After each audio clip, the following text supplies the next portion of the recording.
அஸ்ஸலாமு அலைக்கும் கைஸ். நான் இன்னைக்கு சிம்பிளான ஒரு டொமேட்டோ ரசம் தான் செய்ய போகிறேன். எப்படி செய்யலாம்னு பார்க்கலாம். ஃபஸ்ட்டு டொமேட்டோ வாஷ் பண்ணிக்கின்னு இந்த மாதிரி ரவுண்ட் ஷேப்பில் கட் பண்ணி வச்சுக்கலாம்.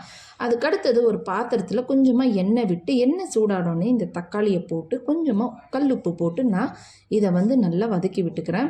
ஸோ வதக்கி முடித்த உடனே இப்போ நம்ம ஒரு பிளேட் போட்டு மூடி வைக்கலாம். அப்போ தான் தக்காளி சீக்கிரமாக சாஃப்ட் ஆகும். அதுக்கடுத்தது ஒரு பாத்திரம் வச்சு 1/2 டீஸ்பூன் அளவுக்கு மிளகு, 1/2 டீஸ்பூன் அளவுக்கு சீரகம், இது ரெண்டுத்தையும் போட்டு நம்ம பொன் நிறமாக பண்ணி இந்த மாதிரி இடிக்கிறதுலேயே நான் இடித்து பவுட்ரு பண்ணியாச்சு. அதுக்கு அடுத்தது இந்த தக்காளி திறந்து பார்த்தா நல்லா சாஃப்டாக இருந்தது.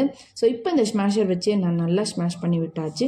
அதுக்கு அடுத்தது 2 கிளாஸ் அளவுக்கு தண்ணி ஊற்றிருக்கிறேன். ஸோ இப்போ கொஞ்சமாக காரப்பொடியும் அதுக்கு அடுத்தது மஞ்சத்தூளும் போட்டு இதை மிக்ஸ் பண்ணி இந்த பச்சை வாசனை போகிற வரைக்கும் நல்லா ஒரு 5 நிமிஷம் அளவுக்கு கொதிக்க வச்சுக்கலாம். ஸோ கொச்சி முடித்த உடனே இந்த மாதிரி ஃபில்ட்ரு வச்சு இந்த தக்காளியில் இருக்கிற ரசத்தை எல்லாமே நான் ஃபில்ட்ரு பண்ணி கம்ப்ளீட்டாக எடுத்து முடிச்சாச்சு.